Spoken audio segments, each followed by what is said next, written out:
Hello everyone and welcome to another high-low game of Age of Empires. Today we're expecting some high-speed desert action as the Viper, playing as the Tatars in blue, prepares to take on Lewis, playing as the Berbers in red. Now while the players herd their herdables, explore their immediate surroundings with goats and scouts and everything they can, and try to get their butts up to Feudal Age ASAP. A good opportunity and time for us to take a look at the Civ matchup that we are going to be watching today, because I expect it to be explosive. No pun intended. Looking at you, Mr. Flaming Camel. Now, the Tatars are a civilization that does whatever it can to push its players towards mounted units. Their cav archers come with extra line of sight. They get Parthian tactics and thumb ring for free. And some of their mounted units, their scout line units, their step lancers, and their cav archers can actually be upgraded to get extra armor.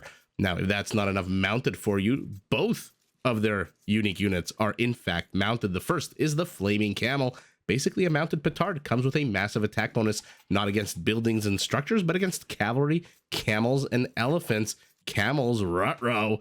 We'll see. Hopefully, always exciting. Just like when I see elephant civilizations with the Tatars, I always hope to see the Flaming Camels. The second unique unit of the Tatars is the Keshik, a medium cavalry unit that actually generates gold every time it pokes and prods at an enemy unit, which can come in very useful in the later stage of the stages part. Oh my goodness, stages. Not too sure why I'm having such a hard time with that word. Those of you who watch the cast know every cast I have a hard time saying a certain word. It's usually a different word every cast. I guess in this particular game, it's the word stages or stage. Basically, Keshik's very useful later on in the game when gold becomes more scarce and raiding becomes more frequent. Now, once your army is out on the field of battle, very important for the Tatars to take the high ground, because instead of the usual 25% extra damage they do from the high ground, Tatar units, they do 50% more damage. And by the way, this becomes super duper important in the incredibly late stages of the game once Imperial Age is reached and trebuchets start coming out, because the Tatars can upgrade their trebs to get a ridiculous +2 boost to their range. Fully upgraded Tatar Treb, by the way, with Siege Engineers and Timurid Siegecraft. The name of this upgrade, 19 tiles. 19 tiles. Oh, poor Berber.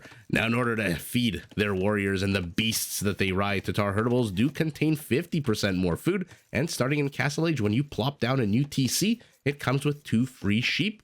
And with the feature I just mentioned, 2 free sheep with 50% more food, basically 300 food minus decay, of course, for every new TC. Now, who might want to not have to deal with 19 range traps? Well, let's take a look at Lewis, playing as the Berbers in red, also a civilization that pushes its players towards the 4 welcoming legs of cavalry. All Berber stable units are 15% cheaper in Castle, 20% cheaper in Imperial, which makes their Hussars super duper trash units. I believe the second cheapest Hussars in the game. Now, their camel units can be upgraded to regenerate HP. Their castles can be upgraded to work faster. Both of these benefit their first unique unit, the Camel Archer. This is a mounted archer unit with a good amount of HP, fantastic speed, and an attack bonus against cavalry archers. Now, will we see, killing the Gazelle a little bit far from the TC, if we see some cav archers from the Viper, because lately everybody and their cousin is going cav archers, it seems like. Well, the Berbers have the natural hunter predator, not only their first unique unit that I just mentioned, the Camel Archer, but starting in Castle Age, also a second unique unit that is basically specializes in killing cav archers. I'm of course referring to the Genitor. This is basically, think of it as a mounted skirmisher. Comes with more HP, less range, costs a little bit more food. Where are you guys going? Probably to the forest, because it you gotta pay, you gotta feed the horse that the skirmisher rides on, and I don't really know what horses eat. I'm more of a city slicker, carrots or sugar cubes or bushels of hay. I really don't know what horses eat. My experiences with horses basically is reading a term sheet that says the odds on this horse are 30 to 1, and then me placing a bet on that horse and losing my money. Now, to help you get your economy up and running as fast as possible, the Berbers, well, their villagers move 5%, 0.84 tiles per second, faster than normal in Dark Age. And then once you hit Feudal and thereafter, that speed jumps up to 0.88, meaning 10% faster than normal moving villagers. 2 ships passing in the night here at the 8-minute mark as both players heading up to Feudal Age. It looks like basically 1 second apart at the exact same villager count, 18. And we'll see who discovers whose base first. Not a bad time for us, by the way, speaking of bases, to unlock God mode and take a look at the map and the attack path. Pretty lengthy attack path, not exactly a short rush distance between the two bases. Pretty open to the right side of the Viper's base, pretty open to the north side of Lewis's base. It looks like Lewis is going to discover where the Viper is. The Viper has gone north, has not seen any resource patches, has not in fact seen a whole lot of nothing. Actually, has not seen a whole lot of nothing implies he saw something. Has not seen a whole lot of anything. Will he run into the 4 patch of gold that might indicate to him where his opponent is? Yes, he has. Okay, now he's going to discover. Sees the house, going to run to the TC, sees the carpets. Takes a little bit of arrow fire. No damage to the scout, and he runs the heck away. Good time for us, as both players are now on 20 villagers a pop. Horse Scholar getting God for our Tatar. To look at the bases, see where the resources are. Primary gold. Not really on the attack path, but already protected by a stable barrack wall. You know, just your usual stable barrack wall. Pardon me, stable barrack house wall off. Primary stone, annoyingly placed on a hill. Extra gold to the bottom, extra gold to the top, and extra stone off campus as well, including a neutral stone patch and a relic up to the north. The base, though, for the Viper, pretty much completely open. Forests are not going to play a very important role in walling this base off, if I had to guess. Berry's also exposed to the front, but Spearman already here daring the scout that he doesn't know exists to move forward, and the scout does exactly that. Viper activates the Spearman. Spearman chases. Unfortunately, he is not that light on his feet. Lewis, speaking of open bases, north portion of his base completely open where his secondary and tertiary golds are. Primary gold very in the forward position, but instead of a stable barracks house wall off, we've got an archery range barracks house wall off. And then where's your primary stone off to the back? Not a bad location for both players for their stone. So we'll see if we get to see any unique units in this particular matchup. Berry's not as exposed as the Vipers, kind of off to the side slash rear, as we've got a bit of a scuffle erupting here in front of the Vipers base. Both players pretty much open bases. Forest's not helpful. It looks like literally the only 2 locations, by the way, the Viper drawing first blood with a Spearman kill, 2 more Skirmisher kills joined, but you know what? The Viper lost an Archer. Archers are 45 gold. The other units he killed, they are trash. I was going to say, if you look at the mini-map, literally the only places on the map that don't have very dense foliage and forests are the 2 starting positions of the players. Isn't that funny? All the other parts of the map, they have very good forest coverage. You know, good old photosynthesis and CO2 and all that good stuff that forests do for the environment and the planet. There's your Greta Thunberg moment. Lion tries to charge in. Lion dies. Palisade under attack, but we'll see if he continues. We got a farmer, very relaxed with his hoe on his back, just chilling. The hell's the point of bringing that farmer and then sending another farmer out? Not too sure, but Lewis repairs the palisade. Not too much damage done there by the Viper, who still has a 3-1 kill lead. But again, let me know. 2 skirmishers and a spearman for an archer. Is that a good trait? I mean, 2 skirmishers is always a good get, especially when you yourself are adding archers and have spearmen. These are units that come with bonuses against both of those. Decent bonuses, by the way. Spearman and archer +3 in an age slash the feudal age, when these units don't exactly have a lot of HP. Not exactly Viking infantry or Vietnamese ranged units, if you know what I mean.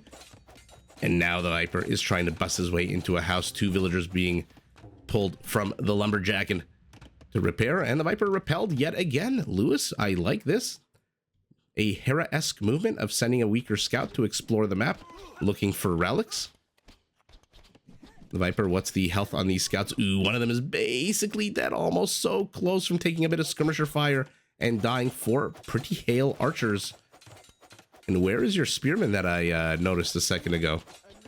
Oh, you moved down to the south. Okay, so you're just kind of hanging out, keeping an eye on things. It looks like a skirmisher did die.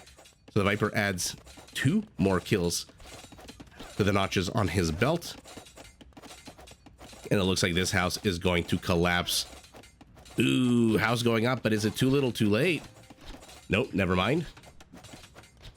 Okay, Lewis thinks it's too little too late, and instead of a house, he spends 10 stone, puts down 2 wall segments, and now the Viper realizes, okay, A house I can deal with. A palisade I can deal with. Stone walls with my Feudal Age. I'm not exactly the Hindustanis here with their light cab. I'm not exactly the Saracens with their archer units, so I should probably back off.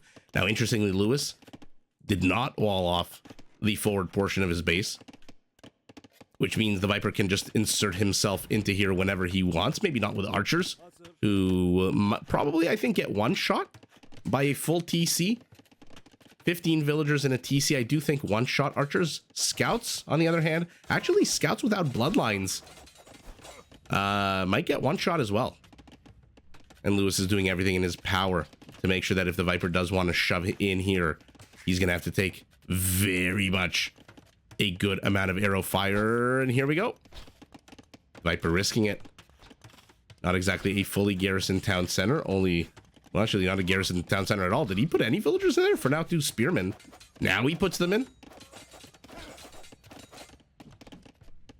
Looks like there is some pressure to the south as well as the Viper's archer joins this one spearman and begins shelling away at these lumberjacks.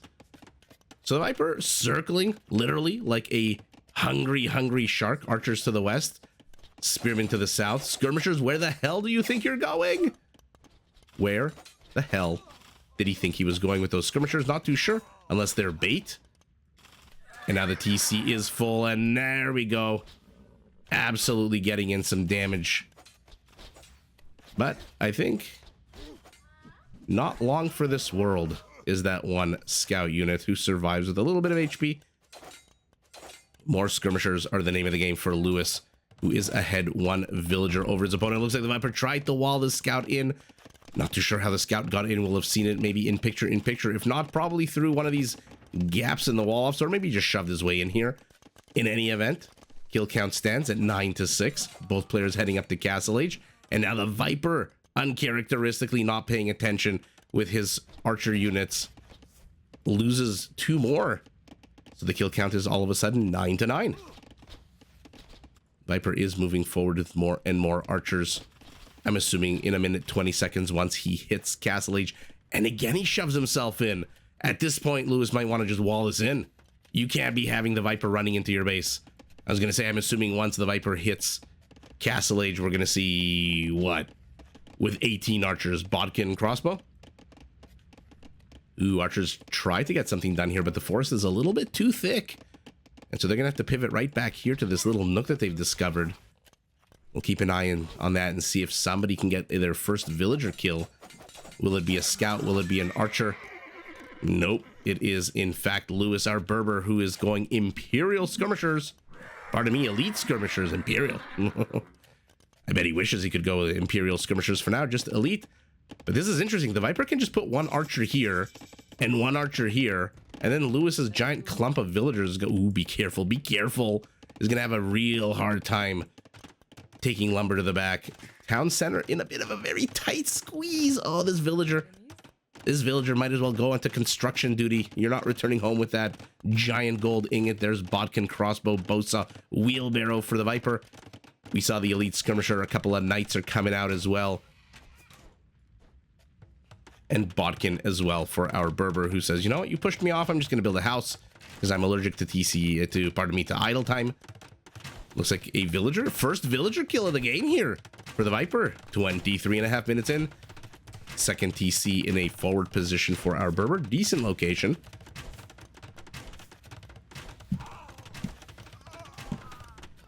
All of a sudden, 1 villager kill has become 3. And oh, if only he had gotten that house under construction, these skirmishers could have absolutely trapped the crossbows and had their way with them. But you know what? Second prize here is having those crossbows enter your town. But oh, now they've got villager kills on their mind, like I've got Georgia on my mind. That being said, 1 villager kill and a few scouts, maybe a knight or 2. Not too sure that was worth it for the Viper here, who is basically going to lose half of his total crossbow numbers. The other half look like they are getting hounded over here by knights who are trying to take the high ground. The last of the crossbows falls on the left. So Lewis, even though he lost 5 villagers militarily, is ahead 9 kills, even manages to kill the lion, and he has secured his base. He's used to be ahead 1 villager, now he's down one villager now. Tatar, after losing the crossbows, I'm sure not very happy to have plunked down the resources for the crossbow upgrade, is now going cav archers. But again, you've got to be, this has to be an absolute bonkers flex to go cav archers against the Berbers. The Berbers, who have not one but two unique units that absolutely specialize in killing cav archers. Now, how many archery rangers do we have here for our... Only one. Now, the Viper probably has seen no villagers on stone over here or over here. And so the odds of camel archers appearing out of the ether are probably pretty low. That being said, Genitors are a completely different different beast. This is a unit that's automatically available to you in the archery range once you hit Castle Age. And by the way, I didn't realize just now, thinking about it, about the Genitor, these are actually two civilizations that both have not one, but two unique units. And both of those unique units for both civilizations are in fact mounted. Pretty cool. Pretty cool similarities. I like whether or not it makes any sense outside of, you know, an academic philosophical thought process to think of similarities between civilizations. 3rd TC going up for our Tatar as the cav archers now maneuver. Now remember, we are in Castle Age, which means these knights are 15% cheaper. Anything that comes out of these stables is 15% cheaper. Market, incomplete house. Not that our Berber needs it. He's got, still has 11 population space available to him. Cav archers drop a high priority lion target. And we've got ourselves the classic Age of Empires trope, the lighter moving cav archers tickling away at the HP of the heavier, more powerful, but slower moving melee cavalry unit. There's the two free sheep. One of them, did he? I think he's harvested. Okay, I didn't realize. I thought for a second somehow Lewis managed to attack that sheep, but that didn't make any sense. He was way too far away from it. Losing a bunch of knights is not great. I'm not gonna lie. Even at a 15% discount, losing them is not fantastic. And remember, unlike some civilizations that have a discount on one of the two resources that a knight would cost, the food and the gold, the Berbers have a 15% discount on both. So they are very, very inexpensive right now. 3 more peel off from the main settlement and are going to wrap around here. They are going to enter the base. There is literally no opposition here except TCs and other force. These are the skirmishers that are moving forward. But wait a second, I spy with my little eye the Viper. The Viper's moving in. No, Lewis. I know the game was played a while ago and I'm telling you now, weeks later, but why didn't you wall that forward portion off? No, he's starting to build a TC underneath arrow fire. This is, oh, he's gonna lose all these villagers. Town center's at 60%, 65%. 70% of the, oh, I was gonna say the construction progress is getting slower and slower as more villagers died. Maybe if these were Sicilian villagers, this villager dies on his knees, oh, begging for his life, but the cav archers have no mercy, and oh my goodness. I mean, well, what's the expression? Fool me once, shame on you. Fool me twice, shame on me. Lewis, this is the 3rd time the Viper shoved his units into the forward portion of your base. And this isn't Feudal Age where they've got 40 or 45 or 30 even HP. These are cav archers with bloodlines. They've got 70 HP. They're going to shove their way in as all the live long day. And for third time's the charm for the Viper, who first entered with scouts, second time entered with scouts as well, and 3rd time, absolute mayhem in the blink of an eye. All of these villagers, look at them, unfortunately, hammers in their hands, dying in the workplace. You know, at least their families will get some compensation from insurance when they die on the workplace, if that exists in Age of Empires. But it looks like the Knights took a whole bunch of damage from static defense. This is the problem. I shouldn't say problem. This is the interesting dynamic of melee versus ranged units. You can dive bomb in with range. You didn't even have to dive bomb. I guess you could have left them here or even put them here into this little nook again. But I mean, kudos to the Viper realizing that his opponent was approaching him from the middle and the flank, saying, hey, you probably don't have much army at home. Let me just shove in yet again, because if you're going to leave the door open for me like an uninvited guest, I'm just going to let myself in. Whereas melee, you have to engage. You have to come in face to face with your opponent, with your target, with your prey. And when you have to come face to face with these villagers, they can run into the TC. The TC can fire on you. And then what you have is basically 3 knights with 0 kills, below half their HP. Wow, absolute fantastic sniffing like an Age of Empires opportunity truffle pig, sniffing out an opportunity here. The Viper shoves his cav archers into the rear of the base. And wow, for the 3rd time, I mean, he's been trying to get these villagers for the longest time. First with archers, then with crossbows, then with scouts. Now finally with cav archers, he manages 24 kills, 16 of them villager kills. And Lewis going toe-to-toe for the longest while. If you remove the 16 kills they just got, if in fact these are all the 16 kills, I don't think they are. I think a couple of those are... No, wait. Did he get... Are these all 16 kills right here? Or did he get 16 kills earlier? I think they're all right here. If you remove that, the kill count is actually pretty similar at 35 to 36. So Lewis, right up until the very end... Actually, I guess I could just do this. Yeah. Well, look at that kill count right before he came in, 40 to 36. Lewis holding his own against the Viper for pretty much half an hour. Right up until this. We've seen Lewis do this, unfortunately for him, a number of times in the games that I've casted of his. And don't extrapolate. There's people who always will comment like, oh, this guy does this guy sucks, that guy is great, blah, blah, blah. This is just one game out of hundreds and hundreds that the players have played that I cast. And that being said, the 2 or 3 Lewis games that I've casted in the last month or so, he holds his own, but then there's always some critical blink of an eye moment where something happens. I think who was it against? Actually, it might have been against the Viper when Lewis had actually the cav archers and he ran them underneath the town center and he didn't realize the town center was there. The game was about a month ago, I think. I think it was against the Viper. And he dive bombed underneath a TC, not knowing it was there because I guess he hadn't explored that part of the map yet. And literally in 15 to 30 seconds, he lost half of his cav archers and GG'd. And so I hope Lewis watches the tapes, because if he can correct these small little nuanced moments, then absolutely he can take probably, I would say, maybe top 25 player if he hasn't already with 2601 Elo. Now, maybe he should have deleted the Palisade once he saw this cav archers coming in. Maybe he thought he could get the town center up in time and garrison the villagers inside. That's probably what he thought. Unfortunately, they were kind of hanging around here right as the Viper entered, right? They weren't really...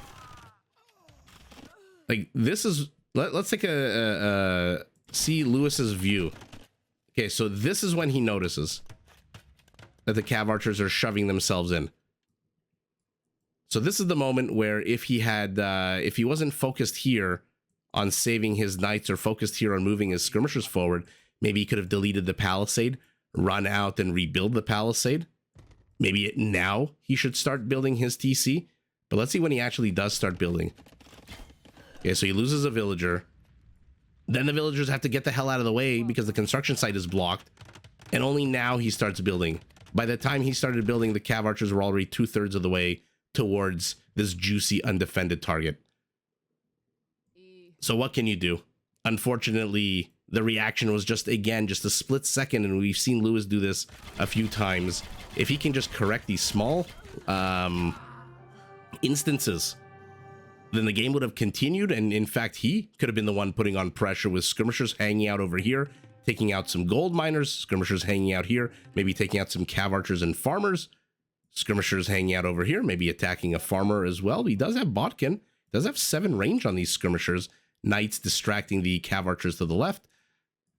But unfortunately, at the end of the day, he loses 21 villagers. The Viper didn't lose a single villager this entire game. And with that free 300 food that the Tatars get, that's basically 5 to 6 villagers with decay, factoring in decay for every town center that they build. And so the Viper has a 25 villager lead and an 8 army lead as well. And even though his base is completely open, again, you have melee units, and melee units are going to not engage. Even a knight, I was going to say with +2, but he's only got +1 armor. So even 3 pierce armor is going to be not great against town center full of villagers, especially when you're missing bloodlines. Now, it does help that your units are 15% cheaper, but ultimately, like I said in the previous game against the Viper, I think it was just a blink of an eye, something happens, and even though this one valiant effort knight gallivanting forward, gonna try to take on the Horde on his own,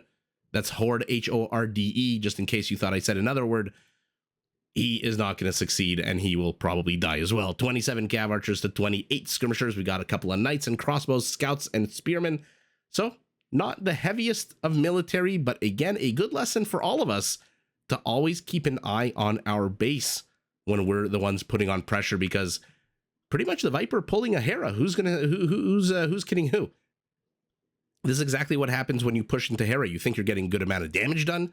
You think you're safe. You think you pulled, oh, look at this, all your cav archers over here. So I'm going to strike with my skirmishers over here. And all of a sudden, an entire band of 17 cav archers show up in your base, slaughter your villagers, and GG. Yeah, that is a very Hera thing to do. And Lewis trained with Hera a lot. So again, always keep an eye on your base when you're putting on pressure. You do not want to leave yourself exposed, especially when, again, fool me once, fool me twice, fool me a third time. Why is this still open? In any event, PKPM for the Viper. Hera, speaking of Hera, look at that, 212 PKPM a minute into the game. 151 is pretty damn good as well. Economically, about 3,000 resource lead for our Tatar. Look at that, lucky 13 stone. About 1,400 gold. Food is basically identical and a little bit extra wood. There's your cav archer gold and wood count, but all of the resources basically going to the Viper. Stone, 13, not really much to write about. 0-0 conversions. I don't think we saw a single monk. Raisings 1 to 0. That would have been what, the house over here?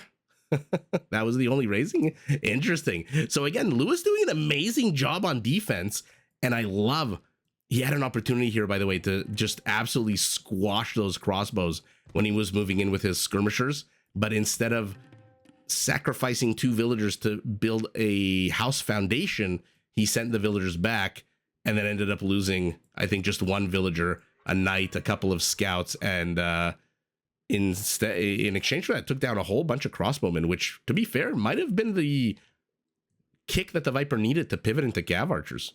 If he didn't lose those crossbows, maybe he would have kept going with crossbows, and then the mobility wouldn't have been there, and then the game would have been extended. But good defense from Lewis, but like the last game against the Viper, I believe, in the blink of an eye, one moment changes it. How apropos, how realistic is this game? You can be doing amazing things in life. You can be doing shitty things in life. You might be at a high, you might be at a low, but all it takes is one moment. All it takes is one opportunity to either elevate you or just completely demolish you. And I don't need to tell you, and I don't need to give you examples. We're all, unless you're watching this video and you're like 11 years old, anyone over the age of 25 knows exactly what I'm talking about. You thought you were the king or the queen of the world, and then something happens and all of a sudden you feel like shit, or you feel like shit and then something happens and all of a sudden you're walking on cloud 9. And that's just how Age of Frickin' Empires works in this particular case. Not cloud 9, unfortunately for Lewis. It is cloud 9 for the Viper. Lewis loses way too many villagers to the rear. This area, after being under assault by all manner of ranged and scout units, does ultimately fall to the Tatar backstab, and Lewis, leaving the front door open, unfortunately has to tap out, lives to fight another day. The Viper takes the W, but GG to both players. Did you enjoy this video? Check out these other clips and make sure to subscribe and enable notifications so that you're notified of my latest uploads.